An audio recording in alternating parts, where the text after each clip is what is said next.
Hey,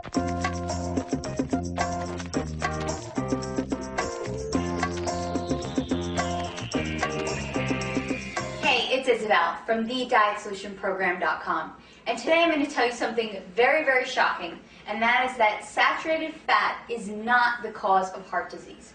I know, you think I'm crazy because your doctor told you to stay away from anything with saturated fat, but I'm here to give you some facts that will show you how it's not the saturated fat that's causing all this heart disease, but it is the packaged, processed, sugar, refined foods that everyone is eating that is really causing an increased percentage in heart disease in our country today.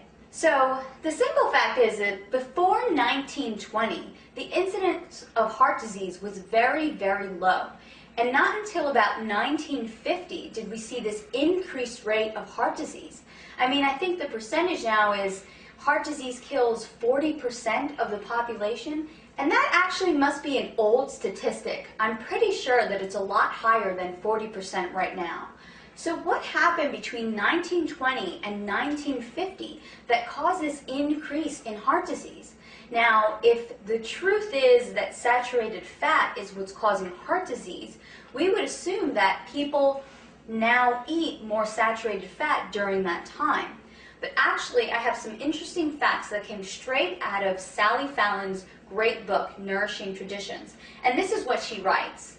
During the 60-year period from 1910 to 1970, the proportion of traditional animal fat in the American diet declined from 83% to 62%. So actually, the consumption of saturated fat went down, and butter consumption plummeted from 18 pounds per person each year to 4 pounds per person each year. So actually people were eating a significantly less amount of butter during that time. Interesting. During the past 80 years, the consumption of dietary cholesterol intake has increased by only 1%. So if this is true, and actually people are eating less saturated fat, they're eating less butter, and they're not eating very much more cholesterol, how could that be the cause of this increased heart disease? Well, Sally Fallon also writes this. During the same period, the average intake of dietary vegetable oils in the form of margarine, shortening, and refined oils increased by 400%. This is significant. Once we started eating these refined oils, the incidence of heart disease drastically increased. She also says the consumption of sugar and processed foods increased by 60%. And I truly believe this is only one piece of the research. People are eating way too many processed fake foods, tons of processed carbohydrates, tons of sugar, and even in my own practice, when I've decreased these foods, people become much, much healthier.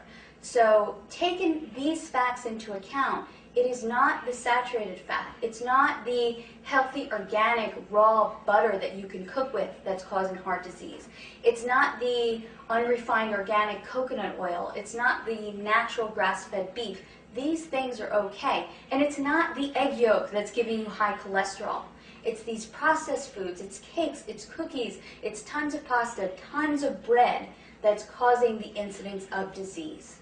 To find out more information on how to take back your health and put together your own healthy meal plans, visit my website, thedietsolutionprogram.com today.